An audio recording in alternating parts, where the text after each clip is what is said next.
Merci Amon pour cette invitation. Je suis très honorée de pouvoir aborder avec vous le sujet du statut juridique des météorites et surtout de la météorite NWA 16788. C'est un sujet qui est un peu à la croisée donc, du droit, de la science et de la souveraineté. Et donc, je vous rappelle, cette météorite, on l'a découverte au Niger. Juste en introduction, je me présente. C'est pas comme il y a écrit sur Google. Là, je vois Claire Alice. Alors non, Alice, c'est mon deuxième prénom.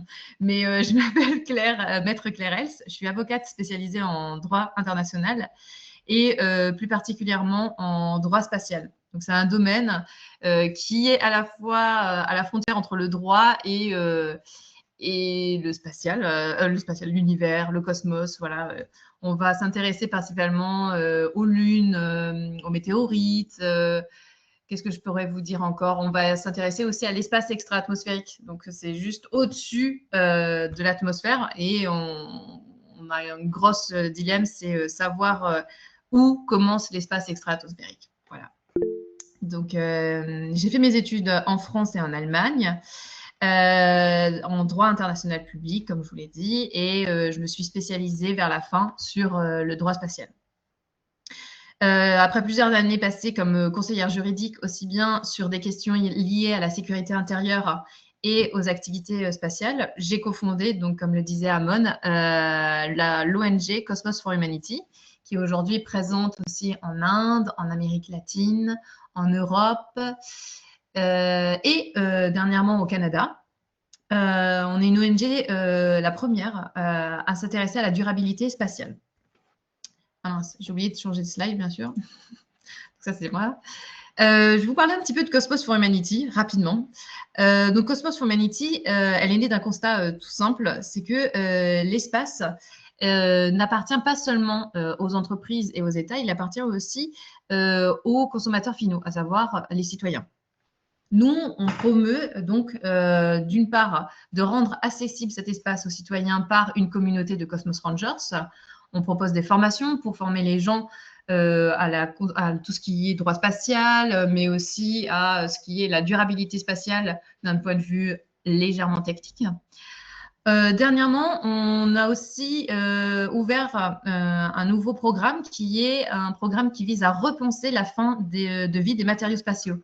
Donc, en fait, on identifie, par exemple, là, en ce moment, c'est les antennes satellitaires seules, les vieilles antennes obsolètes. On va repenser leur manière de les recycler, mais aussi de les réutiliser, peut-être dans des universités. On peut aussi les réutiliser pour faire des tests de leur matière. Par exemple, vous voyez la parabole, c'est du polymère de fibre de verre et c'est particulièrement complexe à recycler. Donc, on peut réutiliser cette matière pour faire des tests scientifiques dessus. On a aussi développé un label qui a pour but de noter les entreprises du domaine spatial et pas que. Ça peut être aussi les entreprises qui utilisent des données satellitaires sur leur empreinte extra-atmosphérique. Un peu comme sur le modèle des labels qui notent si vous êtes durable ou non durable avec un impact sur Terre. Là, on inclut la notion dans l'espace. Voilà. C'est un peu ce qu'on fait. Et je remercie tous les Cosmos Rangers qui ont du coup adhéré à Cosmos for Humanity et qui sont présents aujourd'hui. Donc, nous allons aborder maintenant le sujet donc, des météorites.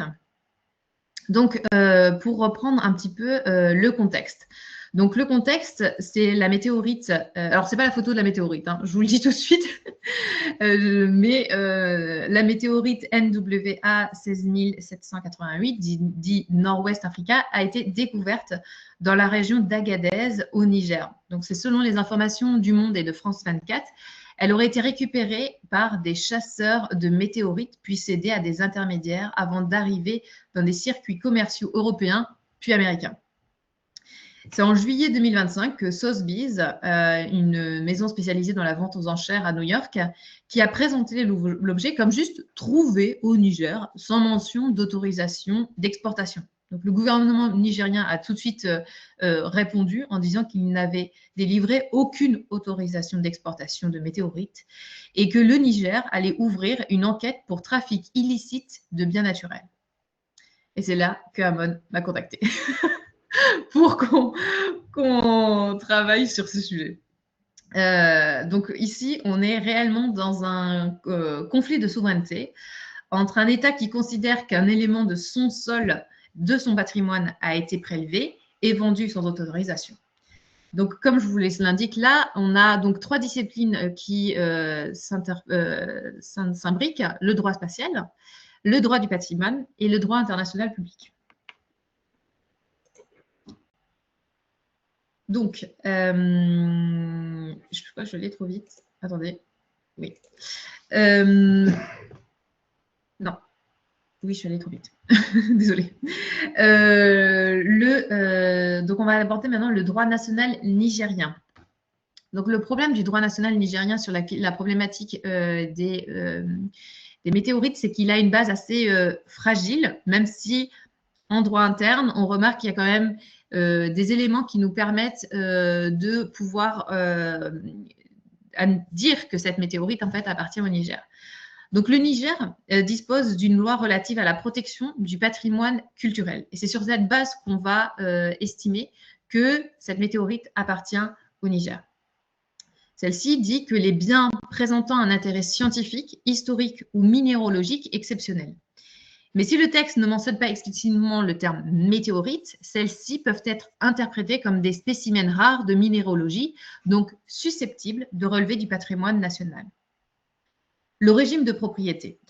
Au Niger, comme dans de nombreux États africains, le sous-sol et ses ressources naturelles appartiennent à l'État. C'est un principe hérité du droit public minier. Or, une météorite, par nature, devient un bien terrestre une fois qu'elle touche le sol. Elle cesse d'appartenir à une personne pour entrer dans le domaine du droit du sol. Donc ici, toute découverte sur le territoire national relève, sauf preuve contraire, de la souveraineté de l'État. Et en août 2025, le Niger a suspendu, après, toute exportation de pierres précieuses et de météorites, invoquant des soupçons de trafic, et à juste cause. Cette mesure montre qu'il existe bien un contrôle administratif sur ces exportations et que leur absence d'autorisation rend l'acte illégal au regard du droit nigérien. Autrement dit, même sans législation spécifique aux météorites, le droit minier et le droit du patrimoine national suffisent à fonder une interdiction d'exportation non autorisée. Maintenant, on va regarder ce que dit le droit international du patrimoine culturel. Lorsqu'un bien d'origine nationale est exporté sans autorisation, le droit international peut intervenir. Et ceci à 2 niveaux. La Convention de l'UNESCO de 1970. Cette convention, ratifiée par plus de 140 pays, vise à prévenir l'exportation et le transfert illicite des biens culturels. Elle impose aux États de définir les catégories de biens protégés, de délivrer des certificats d'exportation et de demander la restitution d'objets sortis illégalement. Même si une météorite n'est pas culturelle, au sens, on va dire, artistique de la chose, elle peut être qualifiée de bien patrimonial à valeur scientifique et donc entrer dans le champ d'application de la Convention. Le Niger peut donc invoquer l'article 7 de cette Convention pour réclamer la restitution du fragment vendu à New York, à condition de prouver que son exportation était interdite ou non autorisée. La convention aussi de l'UNIDROIT de 1995. Cette convention complète celle de l'UNESCO et elle prévoit qu'un bien culturel exporté en violation de la législation nationale doit être restitué à l'état d'origine. Elle applique ainsi aux biens culturels volés ou illicitement exportés et consacre une obligation de diligence pour les acquéreurs. Donc ici, en gros, ça veut dire que l'acheteur doit s'assurer de la provenance licite de l'objet. Ce qui veut dire qu'en gros, si Sotheby's et son acquéreur ne peuvent pas démontrer l'existence d'un certificat d'exportation nigérien, alors la vente est jugée contraire. Et cette exigence de diligence est tout à fait raisonnable. Donc, en gros, ils doivent rendre la météorite au Niger. Là, ici, dans plusieurs, on a eu cette affaire un peu, et elle est comparable à des affaires relatives à des fossiles, à des minéraux ou à des restes archéologiques qui ont été reconnus comme biens culturels au sens de ces deux conventions. Dès lors qu'ils présentent un intérêt aussi scientifique ou symbolique majeur. Et ici, la météorite est un objet de recherche interplanétaire qui rentre parfaitement dans cette logique. Maintenant, on va un petit peu regarder ce que dit donc le droit de la propriété et à qui appartient une météorite. Le droit des météorites est encore un domaine en construction. Faut avouer qu'on n'a pas, on a des petites météorites qui tombent par-ci par-là, mais c'est pas non plus quelque chose d'extrêmement courant. Si on regarde un petit peu, donc je vous ai fait un petit panel là, aux États-Unis, les météorites appartiennent à celui sur le terrain duquel elles tombent. Et elle peut donc être vendue totalement librement. Par exemple, vous habitez aux États-Unis, ça tombe dans votre jardin, c'est à vous qu'appartient la possibilité de la vendre ou non. En France, la jurisprudence considère qu'une météorite trouvée sur le terrain d'autrui appartient au propriétaire du terrain. Donc, vous êtes en France, vous vous baladez, vous trouvez dans un champ une météorite. Cette météorite ne vous appartient pas et elle appartiendra au propriétaire du champ. Si on regarde après dans d'autres États, donc j'ai trouvé un petit peu au Maroc et en Argentine. Donc au Maroc, les météorites, et en Argentine les deux, les météorites sont expressément déclarées biens du patrimoine national. Donc peu importe que ça tombe dans votre jardin ou pas, on s'en fiche, ça appartient à l'État. Dans le cas du Niger, les conditions du terrain, donc zone désertique, non privée, sous souveraineté étatique, donc nigérienne, conduisent à considérer que la météorite appartient à l'État nigérien.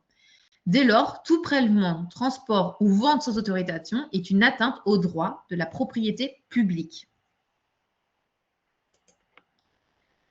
Alors, les indices d'illégalité dans le cas de NWA 16788. Alors, on va un petit peu regarder ce qui nous amène à dire qu'on est dans une absence, en présence d'une illégalité. Donc, premièrement, absence de preuve d'autorisation. On n'a aucun certificat d'exportation nigérien qui n'a été produit. Et les autorités nigériennes n'ont pas été consultées. Ça, déjà, ça suffit à présumer une exportation illicite. Deuxièmement, on a une violation du contrôle d'exportation. La suspension des exportations prouve l'existence d'un dispositif réglementaire. Je vous rappelle, je vous ai dit juste avant, le Niger, il a suspendu toutes ses exportations. Donc, toute sortie du territoire sans autorisation administrative est illégale. Troisièmement, on a une atteinte au patrimoine national. La météorite est un objet unique à valeur scientifique et relève donc du patrimoine national. Sa vente constitue une aliénation illicite d'un bien public. Enfin, quatrièmement, c'est une violation de la diligence requise, c'est-à-dire de l'acheteur, comme je vous ai mis sur la slide. Sotheby's aurait dû s'assurer de la provenance légale. Et là, c'est vraiment pour une entité comme cette maison de vente aux enchères, c'est quand même extrêmement grave. Ne pas faire attention à sa provenance légale à cette activité, à l'absence de certificat. L'acheteur agit en violation du devoir de diligence imposé par la Convention l'Unidroit. Et enfin, on a une atteinte à la souveraineté scientifique dans le sens où la recherche sur cet objet aurait dû bénéficier en priorité au pays de découverte. Et c'était après au pays, au Niger, de déterminer avec quel autre pays il aurait voulu travailler. Il était question là que cet objet, avant d'être vendu aux enchères, soit passé par la Chine, puis par l'Italie, etc. Enfin, ça aurait dû être au Niger de travailler sur cette question-là, sur ces relations bilatérales et pas comment dire, des chasseurs de météorites qui déterminent à qui ils vont transmettre cette météorite. Donc, son exportation, aujourd'hui, prive le Niger de la maîtrise scientifique, culturelle et diplomatique de son propre patrimoine. Maintenant, on a aussi des arguments adverses qu'il faut analyser. Il faut toujours connaître bien les arguments inverses de son ennemi. Donc, certains soutiennent donc que le Niger n'avait pas de loi scientifique sur les météorites au moment de la découverte. Ça, ce n'est pas vrai. Quand vous allez voir un juge et qu'il n'y a pas de loi qui a été prévue pour un délit, le juge doit statuer en fonction des règles qu'il a à disposition. Et il doit adapter les règles dont il dispose aux méfaits dont il a le devoir de juger. Les chasseurs auraient trouvé la pierre en surface, donc sans fouille ni infraction. Reste que la météorite a touché le sol, donc ça ne va pas. Et enfin, les maisons de vente se fondent sur un marché international toléré, souvent basé au Maroc. Ça, c'est encore un argument un peu fallacieux. Ces arguments traduiraient une sorte de vide juridique existant dans de nombreux États africains, mais ce vide ne signifie pas l'absence de souveraineté. Et quand on dit vide juridique, moi, ça me fait toujours rire parce qu'en fait, il n'y a pas de vide juridique. Comme je vous l'ai expliqué, un juge doit juger avec les lois dont il a à sa disposition. Il met en œuvre par des moyens d'application par parallélisme. Et après, c'est aux différents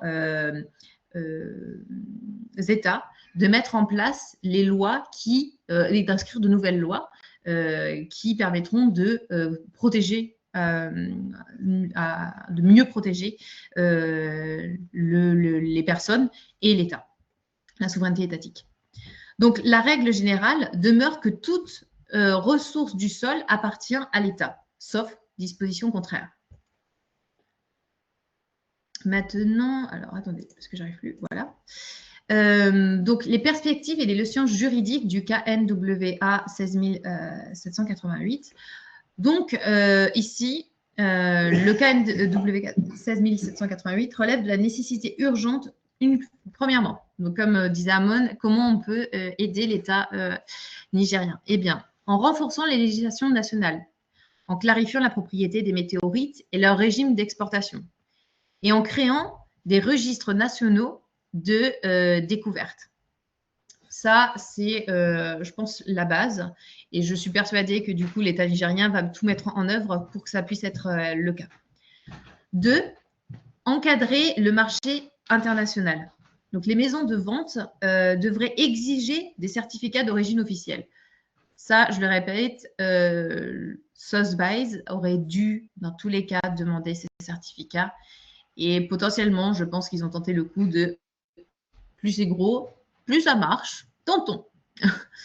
Parce que je ne suis pas persuadée que pour des tableaux de maître, ils ne le fassent pas, ils ne vérifient pas d'avoir un certificat d'authenticité. Enfin, mettre en place un système international de traçabilité comparable à celui des diamants. Ça peut être une solution. On a aussi, moi je me suis aussi posé la question de est-ce qu'on ne pourrait pas utiliser du coup la blockchain sur ce point-là, parce que nous, par exemple, avec les antennes, le recyclage des antennes satellitaires sol, comme on va aller en recycler notamment celles au Soudan, on a besoin de savoir où est la logistique, où vont ces différents matériaux de l'antenne. Et donc, on utilise une logistique qui note l'ensemble du cheminement de l'antenne, de ces différentes parties de l'antenne, sur une blockchain. Et là, on ne peut pas changer le lieu, où est-ce qu'elle est passée, etc. Non, tout est inscrit. Donc, je me suis demandé, est-ce qu'on ne pourrait pas proposer de mettre ça, par exemple, sur un système de blockchain? Enfin, troisième point, favoriser la coopération scientifique. Les pays découverts doivent pouvoir co-gérer les échantillons avec les laboratoires étrangers pour éviter la spoliation déguisée en recherche. Enfin, quatrième point, sensibiliser à la notion de patrimoine planétaire. Une météorite n'est pas seulement un objet de collection, c'est un fragment de l'histoire de l'univers. Et ça, il faut bien le prendre en compte. Il est tombé sur un territoire et cet État devient souverain de cette météorite. Le droit doit donc évoluer pour concilier science, commerce et souveraineté. Donc, en gros, en conclusion, c'est un peu quand le ciel rencontre le droit. Le droit n'est pas indifférent à ce qui tombe du ciel. Une météorite n'est pas un simple caillou, c'est un bien naturel, un patrimoine, et ça a une certaine symbolique aussi. Donc, dans l'affaire NW4 16788, tout indique que l'objet a été prélevé et exporté sans autorisation. Il relève du patrimoine nigérien et sa vente constitue une violation du droit national et international. Mais au-delà du cas du Niger, cette affaire nous oblige à repenser notre conception du patrimoine planétaire. Comment protéger à l'échelle mondiale des objets qui viennent d'ailleurs? Comment garantir que la science ne se fasse pas au détriment de la souveraineté? Et comment éviter qu'une météorite ne devienne sur Terre un symbole d'injustice? Je conclurai par cette phrase d'un juriste nigérien cité dans Le Monde. Ce fragment de Mars est tombé sur notre sol. À partir de ce moment, il est devenu un morceau du Niger. Et c'est peut-être là finalement que le droit rejoint le ciel. Et je vous remercie infiniment de m'avoir écouté. J'espère que ça n'a pas été trop complexe, que je n'ai pas trop eu un jargon juridique trop complexe. Et je suis à votre écoute pour toute question. Ah oui, j'ai mis une petite photo des Cosmos Rangers de l'année dernière. Et voilà, à votre disposition. Si même vous avez des questions qui vous viennent par la suite, n'hésitez pas à me contacter sur LinkedIn. Je mets un peu de temps à répondre de temps en temps, je suis désolée, mais je répondrai avec grand plaisir. Merci pour la parole. On va remercier notre communicatrice pour la pertinence et puis c'est peut-être trop scientifique, hein? Mais ça nous a permis en tout cas de mieux comprendre. Je suis enseignant d'histoire-géographie, ça m'intéresse beaucoup. Et ce que je voudrais comprendre, c'est d'abord une sollicitation. Je ne sais pas si on peut avoir en tout cas le support, ça va beaucoup nous aider. Voilà. Maintenant, je voudrais savoir qu'est-ce qu'une météorite contient pour avoir une telle valeur et que ça suscite l'engouement comme ça des grandes nations. C'est ce que je voudrais savoir. Merci bien, en attendant que je revienne. Merci. Alors, expliquer exactement ce qu'il y a dans la météorite, moi je suis juriste, donc je ne suis pas scientifique, je n'ai pas ces connaissances-là, mais en travaillant sur le sujet, je me suis rendu compte en fait que dans ces météorites, il y avait un peu l'histoire en fait, de la création de notre Terre en gros, et des matériaux très particuliers, très complexes, qui nous permettraient d'avoir des réponses sur différentes questions que se posent les astronautes, etc. Donc, c'était un peu, oui, c'est un peu comprendre comment notre Terre s'est créée, comment la Lune s'est créée, voilà. C'est un peu tout ça. Et puis même là, ça a été identifié comme venant de Mars. Donc, ça peut permettre pour les gens qui rêvent d'aller sur Mars, c'est encore une autre controverse d'aller sur Mars. Quel est le terrain sur lequel on est quelles sont les possibilités de pouvoir y vivre un jour. Voilà. Peut-être ça répond à ces questions-là. Après, c'est aussi un objet de collectionneur. Il ne faut pas obliger. Moi, pour vous faire un petit peu un comparatif, je pense que c'est surtout un objet de collection aussi parce que nous, en fait, les antennes, les grosses antennes là, de 2 à 4 mètres de diamètre, on les détruit et on en fait une pâte. Et on nous a proposé de faire que cette pâte aille dans l'espace, prennent une forme particulière une fois qu'elle est en gravité, reviennent sur Terre et qu'on les vende une fortune. Et juste sur le fait qu'elle a été dans l'espace, ça a une valeur inconsidérable. Donc, je pense aussi que c'est l'attrait du fait que ça vient de l'espace et qu'on n'y va pas comme on prend une voiture pour aller d'un point A à un point B. Ok, ok. Pas de problème. Alors, Sidbé, tu veux rebondir? Tu peux y aller peut-être. Vas-y. Ok, d'accord. Je sais que au niveau aussi sur Terre, au niveau des eaux, il y a un espace qu'on appelle les eaux internationales.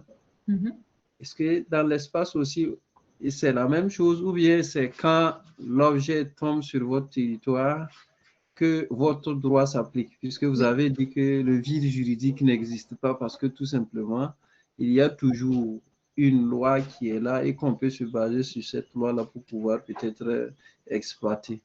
Donc, vous n'êtes pas trop amatrice du fait qu'on parle du vide juridique. Ouais. Voilà, donc c'est la question que je voudrais poser. Merci. En fait, quand il y a les eaux internationales, si c'est bien ça dont vous parlez, sur les eaux internationales, en fait, c'est à peu près la même chose en droit spatial.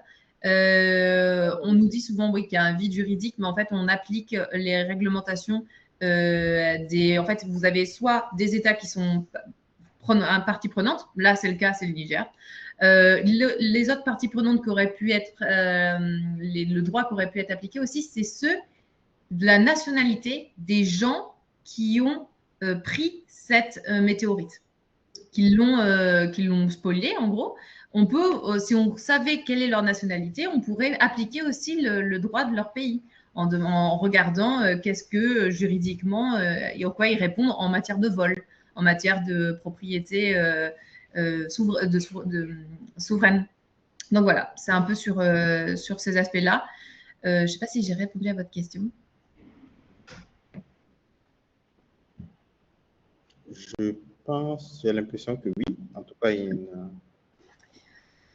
c'est bon, Sidbé? Est-ce que je réponds à celles qui sont sur le côté? Oui, c'est bon, je suis ravi. Je vais revenir après si l'occasion se présente. Je vais gérer quelque chose et puis je vous reviens. Ça marche. Okay. Merci. Ok. Donc, peut-être on donne la parole à une autre personne en attendant. Ariel? Ok. Merci pour la parole, merci pour la présentation. J'avais envoyé quelques-unes de mes questions directement dans le chat. La première question était de savoir est-ce que deux États peuvent se partager ou revendiquer de façon conjointe la propriété d'une météorite. Maintenant, la seconde question est due au fait que les États africains manquent généralement d'agence spatiale et aussi d'influence dans le domaine spatial ou manquent carrément même, n'ont même pas de station spatiale. Est-ce que cela, au fait, n'est pas un handicap dans la jurisprudence concernant l'espace? Et alors, finalement, pour terminer, bon, concernant le cas de la météorite du Niger, étant donné que c'est parti dans un autre pays, supposons que le pays dans lequel ça a été répandu, il considère que c'est un problème de santé publique et le Niger veut récupérer la météorite. Dans ce genre de cas, quelle est la conduite à tenir? Voilà. Merci. Okay. Alors, je vais déjà répondre à la première question. Donc, est-ce que deux États peuvent se partager ou revendiquer conjointement la propriété d'une météorite? Pour moi, à moins que ça arrive sur une frontière commune, mais vraiment bilm au milieu, non, puisque il faut que ça arrive c'est une fois qu'elle a touché le sol qu'elle appartient au pays en question. Après, les revendications, si jamais il y avait un autre État qui revendiquait en disant que c'était le sien parce que, je sais pas, il a traversé son espace atmosphérique, on pourrait toujours l'entendre. Après, pour moi, à partir du moment où ça a touché le sol, c'est l'État sur lequel la météorite est tombée. Le fait que les États africains manquent généralement d'agences spatiales. Alors oui, je pense que ça peut jouer. Je pense que ça peut clairement jouer, mais il faut aussi se réjouir des avancées qui ont été faites. Là, il y a déjà eu l'Agence spatiale africaine qui a été créée. C'est un bon début. Je pense que le mieux, pour être plus costaud, c'est d'avoir cette agence spatiale africaine. Concrètement, en Europe, moi je le vois avec les pays européens, je trouve que du coup, donc l'ESA, l'Agence spatiale européenne, est un peu plus costaud du fait qu'elle ait ces pays européens avec elle. Donc, si les États africains se mettent ensemble pour établir même dans chaque pays une législation spatiale, ça serait plutôt pas mal. Mais on ne peut pas tout prévoir. Il faut aussi être... c'est quand même... le droit, si on doit commencer à avoir absolument pensé à tout, je pense que les juristes deviennent fous. Donc, non, je pense que c'est vraiment intéressant qu'on aille étape par étape. Et là, déjà, qu'il y ait cette agence spatiale africaine, c'est une première étape. Et inévitablement, maintenant, avec la problématique de cette météorite, vous allez voir fleurir des législations en Afrique sur les météorites. Et la dernière question, je ne me rappelle plus. Ok, la question était de savoir, étant donné que la météorite de Niger a été répandue dans un autre pays, supposons que l'autre pays là où elle a été répandue disent qu'il s'agit, que ça crée des problèmes de santé publique. Ça peut être des maladies pour la population. Et que le Niger, en même temps, réclame sa météorite. Dans ce genre de cas, vu qu'il y a un problème assez juridique, comment gérer ça? Bonne question. Bonne question. Si l'État nigérien a déjà demandé à ce que ça lui retourne, moi je pense que dans tous les cas, ils vont la récupérer. Les problèmes de santé publique, je ne vois pas trop ce que ça pourrait être concrètement. Vous voulez dire si jamais il y avait quelque chose, une sorte de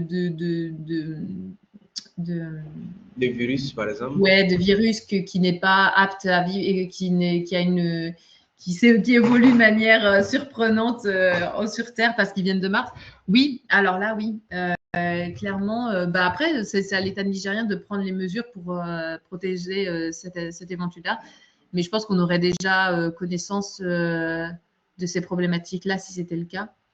Mais avant, on le faisait bien. Avant, les astronautes, quand ils revenaient, ils faisaient un petit séjour en quarantaine. Donc, c'est vrai qu'il faudrait peut-être revoir aussi cet aspect-là en matière de santé publique. Je suis d'accord. Ça, c'est pas prévu. Et d'ailleurs, je ne l'ai pas abordé.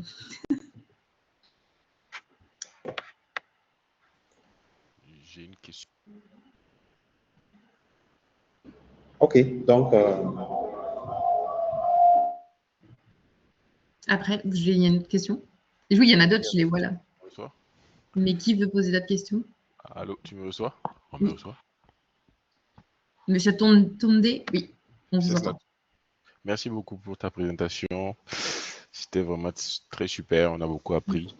Tout ce qui relève du droit social et vraiment, je te remercie pour ça. Mais j'avais une question un peu plus light, je dirais. Dans le contexte africain, la revendication de la souveraineté sur les météorites peut-elle constituer un levier d'affirmation spatiale ou au contraire un frein à la coopération scientifique internationale?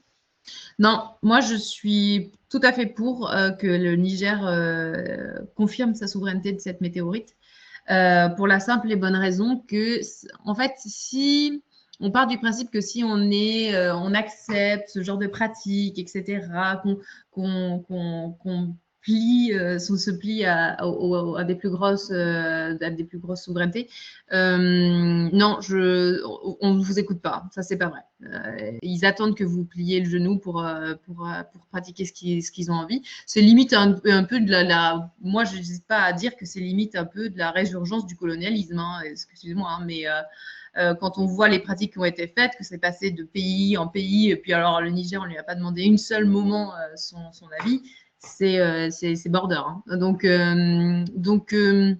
non, moi je trouve que le Niger a tout à fait raison d'affirmer que ça lui appartient et c'était à lui de déterminer avec quel pays il voulait en fait travailler scientifiquement, mais aussi potentiellement en matière de commerce. Et puis cette somme pour laquelle a été vendue la météorite, c'est qui va l'avoir après? C'est pas l'État nigérien dans l'immédiat. Donc, il y a aussi cette problématique-là. À qui va aller cet argent maintenant? Voilà. Donc, non, je pense que c'est très bien ce que fait le Niger. Ouais, c'est très clair. Merci beaucoup. Yakuba Ouattara, allez-y. D'accord, merci bien, merci vraiment à la communicatrice. Merci à vous aussi, Mandien. Je vois qu'on est à l'heure pour continuer la CNA. Donc, j'avais quelques questions. J'ai vu que, bon, pour la météorite, on a parlé de droit minier et celui du patrimoine comme déjà suffisent pour encadrer les objets. Maintenant, j'allais demander, est-ce que il ne faudrait pas voir plus loin, profiter de cette situation-là pour déjà concocter une loi qui est spécifique aux objets spatiaux qui tombent sur les sols au niveau national. Maintenant, la Absolument. deuxième question concerne vraiment l'ONG. Je voudrais savoir comment fonctionne votre label de durabilité spatiale. Quels sont les critères donc, qui permettent d'évaluer les entreprises? Et pour terminer, si vous permettez, je voulais demander aussi, parce qu'on constate effectivement qu'il y a, c'est au niveau de tous les États francophones, il y a un manque de formation, il y a un manque de personnel qualifié. Est-ce que déjà, je ne sais pas si le droit spatial existe dans les formations juridiques en Afrique, mais bon, est-ce que déjà votre ONG, est-ce que vous ne pouvez pas aller vers peut-être, je sais pas, un lobbying ou bien, en tout cas, formuler des plaidoyers pour appuyer les États donc en tout cas dans la formation sur le plan juridique. Voilà, merci, c'était ça. C'est la question. Alors, pour répondre à tes questions, donc je vais commencer par la dernière. Donc, pour le lobbying et aider les États ou les juristes à s'y connaître en matière de droit spatial, si nous on le fait, la plupart du temps, en fait, on discute avec soit le ministère de l'Enseignement, soit le ministère de tout ce qui est scientifique. Pour en fait préparer des formations. Là, par exemple, nous, on est aussi en discussion avec le Sénégal pour former en matière de durabilité spatiale, uniquement sur la durabilité spatiale. C'est avec l'école polytechnique de Dakar. On est en train de voir ça. Nous, on le fait aussi en Europe. On forme aussi en Europe sur cet aspect-là. En fait, on peut aller un peu partout et former à la durabilité spatiale, mais pas que, sur le droit spatial en manière générale. Voilà. De temps en temps, on essaye aussi de faire des collaborations avec d'autres entités pour pouvoir proposer une formation beaucoup plus complète. Voilà, et l'objectif au Sénégal, ça serait de proposer une formation qui soit accessible à tous et qui soit à un prix vraiment abordable parce qu'on a aussi une mission des valeurs au sein de Cosmos qui est de rendre vraiment accessible à tous et de ne pas que l'argent en fait ne soit pas une barrière. Ça, c'est vraiment aussi une de nos intentions au sein de Cosmos. Donc, voilà, et je pense que la formation, on a aussi une idée de formation en ligne pour tout le monde, avec un joli diplôme à la fin, où il y aurait une sorte d'examen quand même final, pour voir si les cours ont été suivis, et vous ressortiez un diplôme. Alors, ce n'est pas un diplôme dans l'immédiat qui serait reconnu au niveau universitaire, etc. Ça nous demande un temps supplémentaire. Mais voilà, c'est ce qu'on avait comme idée de mettre en place. Après, qu'est-ce que tu avais comme autre question? Je ne me souviens plus. Cosmos, sur Cosmos. Ah oui. Sur Cosmos. Donc, en fait, le label, voilà. En fait, le label, eh bien, le label, concrètement, donc une entreprise vient nous voir, elle veut connaître quelle est son empreinte extra-atmosphérique. Donc, on va regarder quels sont les opérateurs qu'elle utilise en matière d'utilisation des images satellitaires. Un opérateur, c'est celui qui va prendre les photos satellitaires. Donc, on va voir s'ils utilisent un opérateur qui est propre, qui fait attention à son cycle de vie. Et surtout, le label, ce que nous, on intègre, c'est une notion de consommateur finaux. Donc, le consommateur finaux, c'est vous, c'est moi. Quand on utilise notre téléphone, on utilise des données GPS et donc, on est les utilisateurs finaux de tout le spatial. Et on leur permet de vérifier les informations que nous fournissent les entreprises afin de s'assurer que, d'une part, les informations que nous ont données les entreprises soient comprises de tous, pas par un certain nombre qui travaillent entre eux. D'autre part, qu'elles sont vraies, que ce ne soit pas quelque chose qu'ils ont inventé pour avoir juste le label, et que ça soit surtout vérifiable par tous, parce qu'il y a beaucoup de labels aujourd'hui qui sont attribués et personne ne peut regarder derrière, personne ne peut faire de vérification. Et c'est un problème parce que nous, en tant que consommateurs, on leur fait confiance à ces labels et on se rend compte à la fin qu'en fait, c'est du greenwashing et que ça ne va pas. Donc, nous, on propose du coup au Cosmos Rangers de faire cette double vérification et donc de participer d'une certaine manière à la labellisation des entreprises. Monsieur ou Madame Moyanga. Alors, merci beaucoup pour la parole. Merci pour cette brillante présentation. Alors, j'ai principalement deux questions. Et la première est de savoir si, lors de la chute d'une météorite, elle engendre des dommages, est-ce que c'est à l'État dans lequel il est tombé d'engager, de prendre ses responsabilités? Par exemple, si elle tombe dans un hôpital et qu'elle endommage un service, est-ce que c'est à l'État de prendre ses responsabilités? Ou alors c'est à la structure même de se débrouiller? Si c'est par exemple un hôpital privé, comme ce n'est pas un objet envoyé par l'homme, est-ce que c'est à cette structure-là de se charger de réparer les dégâts? En gros, alors il y a deux réglementations différentes. Donc si c'est le débris qui tombe sur un hôpital, normalement c'est l'assurance de l'hôpital qui prend en charge la réparation des dégâts. Et quand on regarde, je pense que l'assurance va commencer à se dire que c'est une catastrophe naturelle, en gros. Et donc, l'assurance est en partie va rembourser les dégâts et une autre partie, c'est l'État. Lorsqu'il y a écrit catastrophe naturelle, sur toutes les assurances, en fait, derrière, c'est l'État aussi qui prend en charge. C'est rarement l'assurance qui accepte de prendre tout à sa charge. Nous, je le vois surtout en Europe. En Europe, il y a beaucoup de changements climatiques du fait de l'augmentation des températures.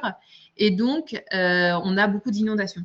Et vous allez dans des endroits, par exemple en France, les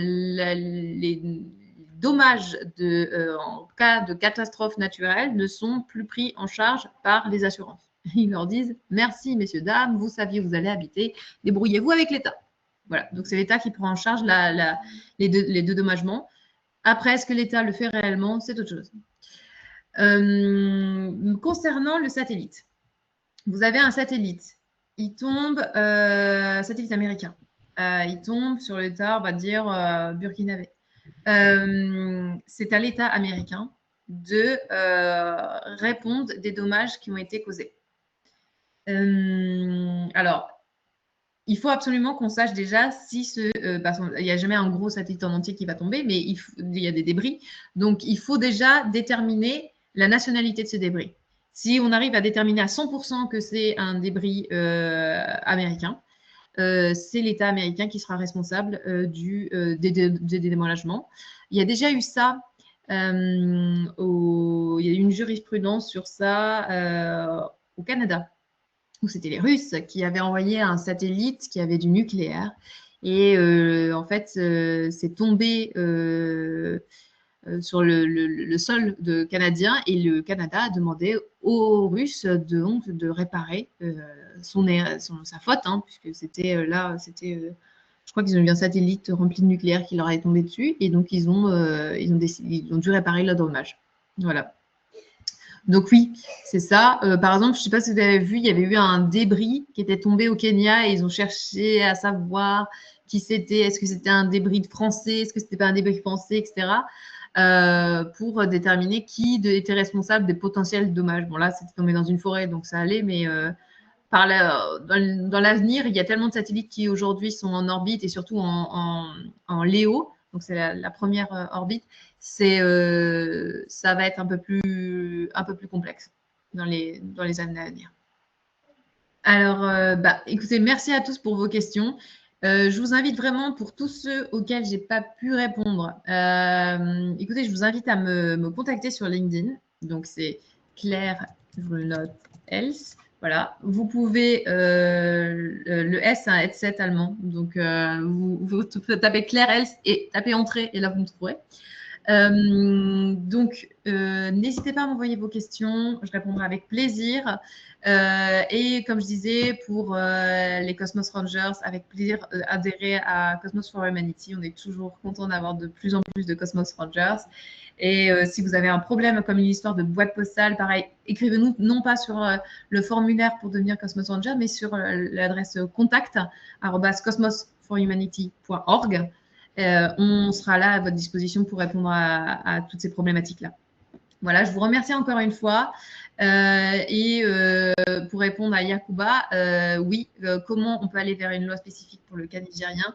Eh bien, c'est juste aux autorités de prendre la décision de tenter l'aventure pour écrire cette loi. Et je pense que sur ce point-là, je suis persuadée qu'il y a déjà des agences spatiales occidentales qui ont dû leur proposer de l'aide. Donc voilà, je pense qu'ils doivent être en pleine rédaction et bientôt on va voir fleurir une nouvelle loi dans la législation nigérienne.